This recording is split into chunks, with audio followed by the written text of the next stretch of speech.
여러분 안녕하십니까, 진성호입니다. 긴급 속보입니다. 이제 윤석열 후보의 지지율이 완전히 당선 안정권에 든 것 같습니다. 방금 전 리서치뷰가 윤석열 후보의 지지율이 지난 11월 5일 국민의힘 대통령 후보로 선출된 이후 최고를 쳤다고 보도했습니다. 자, 윤석열 후보는 48%가 나왔습니다. 이재명은 36%, 그러니까 12%포인트 두 자릿수 이상으로 격차가 확 벌어진 겁니다.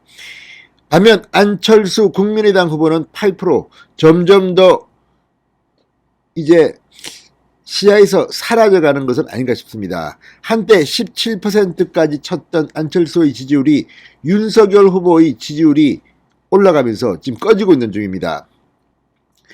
가뜩이나 윤석열 후보가 문재인 정부의 적폐를 수사하겠다는 발언을 하고 어제는 문재인 대통령이 반발해서 사과를 요구하고 이렇게 윤석열 대 문재인의 구도로 가면서 자유우파 보수진영 유권자들의 표심이 윤석열로 결집되고 있는 것으로 분석됩니다. 반면 안철수 후보는 지금 제대로 선거를 치를지에 대해서 의문하는 기사들이 나오고 있습니다. 자, 선거가 15일부터 본격적으로 시작됩니다. 유세차가 돌고 TV 광고, 인터넷 광고, 신문 광고, 홍보물 400억 이상이 듭니다. 제대로 치르면. 그런데 이번에 안철수 후보는 선거를 제대로 치르지는 않을 것 같습니다. 오늘 보도를 보니까 인터넷 광고를 했는데 액수가 상당히 적습니다. 또 유세차도 다른 후보, 예를 들어서 윤석열이나 이재명 후보보다 훨씬 더 적은 그렇게 많지 않은 유세차만 일단 계약한 것으로 보입니다. 언론 보도에 따르면 말입니다. 자, 그러니까 굉장히 작은 정당 후보로서 이 선거비를 알뜰살뜰히 있을 것 같습니다. 이렇게 되면 이 당선 가능성은 별로 없습니다. 아마도 단일화 때 좋은 포석을 위해서 완주하는 것은 아닌가 이런 의심도 듭니다. 아무튼 오늘 아침 조선일보와 동아일보 등에 따르면 안철수 후보는 이 선거 유세차 등등을 계약했다. 그런데 다른 큰 정당 정도 수준은 안 된다. 이렇게 지금 확인되고 있습니다. 그러니까 유세차 서울시에 하나만 돌리나요? 자, 지금 이 선거가 되면요, 서울 같으면 각 구마다 지역구마다 이렇게 막 유세차가 돌고 굉장히 요란한 선거가 시작되는데 안철수의 유세차는 유세버스입니까? 오늘 기사는 유세버스라는 표현도 있던데 시도별로 둔다? 이렇게 해서 선거가 되겠습니까? 그러니까 완주의 의미를 두고 당선의 의미를 두지 않는 겁니까? 안철수 후보는 당선의 의미를 둔다고 했습니다만 지금 이 지지율을 가지고는 당선은 좀 힘들 것 같습니다. 빨리 단일화를 하시기 바랍니다. 자, 어쨌든 다시 리서치뷰 조사 결과입니다. 지난 9일, 10일 이틀간 전국 성인 1000명을 대상으로 대통령 후보 지지율을 조사했습니다. 그런데 이 일자가 9일, 10일입니다. 9일, 10일이 뭐가 있었습니까?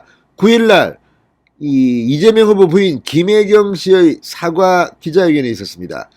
그런데 내용이 없었다. 맹탕이다. 쇼다. 영혼 없는 그냥 맹탕 쇼다. 이런 비판이 있었고 잠시 휘청하기도 했고 아무튼 그 다음날 줄줄이 또 다른 의혹들이 제기됐습니다. 특히 이 제보자 7급 공무원 H한테 사과한다고 했지만 미안하다고 했지만 이 7급 공무원 H는 바로 반박을 했습니다. 궁금한 거는 왜 답하지 않느냐. 그리고 어제 또 영수증을 폭로하면서 이번에는 닭백숙집에 보거집에 참 낯뜨거운 식당에서 법인카드를 끌었다는 의혹이 제기되면서 지금 이재명의 지지율은 진짜 내리막길인 것 같습니다. 선거가 지금 한 달도 안 남았습니다. 27일 남았습니까? 그런데 윤석열은 48% 최고치를 쳤습니다. 출마 11월 5일 국민의힘 후보로 선출된 뒤. 그런데 이재명은 지금 36%딱 민주당 지지율 정도만 치고 있습니다. 자, 윤석열은 지난주보다 2%포인트 올랐고 이재명은 2%포인트 하락했습니다. 격차가 크게 벌어졌습니다. 오차범위 훨씬 바뀝니다. 자, 안철수 국민의당 후보는 8%, 심상정 정의당 후보는 3%, 김동연 새로운 물결 후보는 1%. 지금 김동연 후보도 사퇴를 고민하다가 일단 후보 등록을 한다고 합니다. 지금 새로운 물결 내부도 지금 진통이 일고 있다고 합니다. 단일화를 어느 쪽으로 할 거냐 뭐 이런 거죠.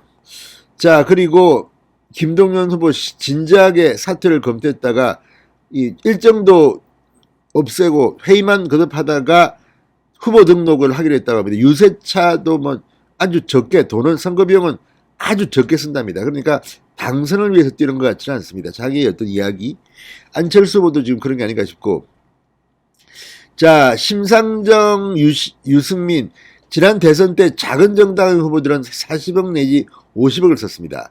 반면 지난 선거에서 홍준표 420억, 안철수 460억, 문재인 500억 중 썼다고 합니다. 그러니까 지난 선거처럼 안철수가 선거 비용을 쓰지 않겠다는 겁니다. 그러니까 이걸 보면 460억을 쓰고도 20%대로 3등을 했는데 이번 선거에서 이렇게 돈을 안 쓰고 당선을 목표로 뛴다는 것은 좀 믿기지 않습니다. 아무튼 상당히 지금 힘들어진 것 같습니다. 빨리 만나가지고 단일화를 하시기 바랍니다. 사람들이 걱정합니다. 아마 이대로 가면 단일화 없이도 당선될 것 같긴 합니다. 그러나 좀 더 압도적으로 하기 위해서는 단일화가 좋죠. 안철수 후보가 지금 이재명 후보하고 접촉을 하는 것은 사실로 알려졌습니다만 그쪽하고 붙어서 단일화하면 효과는 얼마나 이재명이 오히려 표가 더 떨어질 수도 있습니다.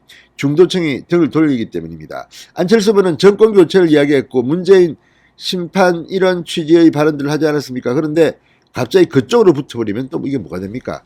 안철수 후보의 국민의당에도 보면 호남 출신 민주당 쪽 사람들이 많습니다. 그래서 이 사람들은 민주당과 합치자는 말을 많이 한다고 합니다. 보면 참 골치가 아프겠습니다. 자, 이번 조사, 리서치뷰 조사가 주목을 받는 것은 지난 대선, 지난 총선 때 상당히 쪽집게처럼 잘 맞췄다는 평을 듣는 게 리서치뷰입니다. 자, 20대 총선에서 리서치뷰의 이 최종 조사, 최종 예측 발표를 상당히 잘 맞췄다는 평을 듣습니다. 이걸 보면 이